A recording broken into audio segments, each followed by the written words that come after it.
Thanks for listening to Flowcast, where we tell stories about people changing lives in hopeful ways for the life of the world.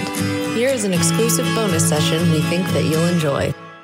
Earlier, I wanted to bring this up, but we were going on about other topics, so I didn't want to interrupt it. Okay. So I also want to know, though, how was it to be in the Sinclair Lewis house in Duluth? I really want to know the stories you have about that place. I seen it, and to me, I thought it was a mansion. It is a mansion. Oh, okay. It is a mansion. How did you know did you do some research? Yeah, I do my research. We're a team. I told you the team gets the job done. That's wonderful. Yeah. Okay, Sinclair Lewis lived in that house in the early 40s. And he was an author, of course. Okay. And it was a mansion. For instance, there was a bowling alley down in the basement. Oh, wow. There was upstairs on the third floor. It was like a dance floor where they used to have gatherings and things like that. There was a German silver sink in the between the kitchen and the dining room.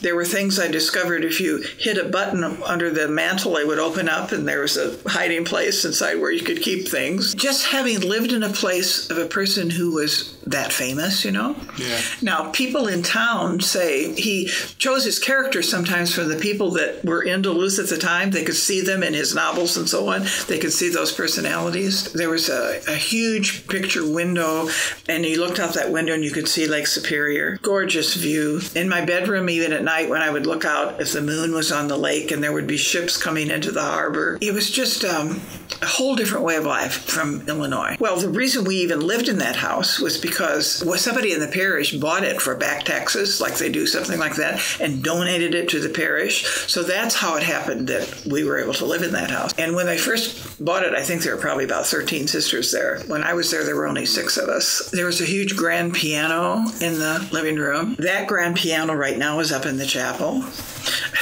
Because when I was there, I discovered in the archives that the people who had donated it said this piano was to belong to the Dominican sisters and not to the parish.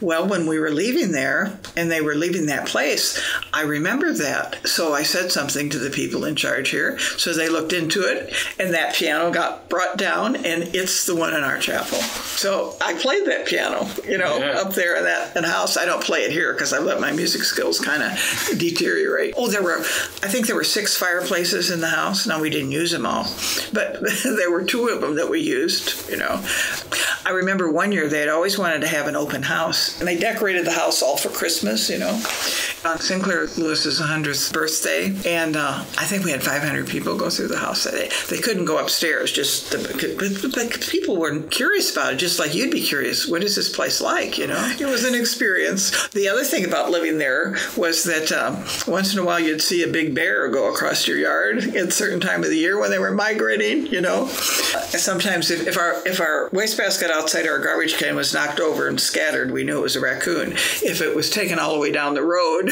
we knew a bear had been around, That was another thing. They said, don't ever go anywhere. If you see, one time there were cubs up in the trees, bear cubs, and they said, don't go anywhere near them because that means the mother bear is very near. So it was just things like that you'd never happen here, Yeah.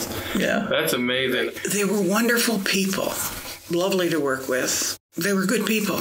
They wanted the best for their kids and their parish. I can picture the house right now, right? The house sold and somebody else bought it, and they sort of rehabbed it so that it came back to, of course, there were lots of things that needed to be done to it when we were living there because it was an older place. But yeah, it was a magnificent experience, Thank you for listening to Flowcast. Join us next week to hear more stories about people changing lives in hopeful ways for the life of the world.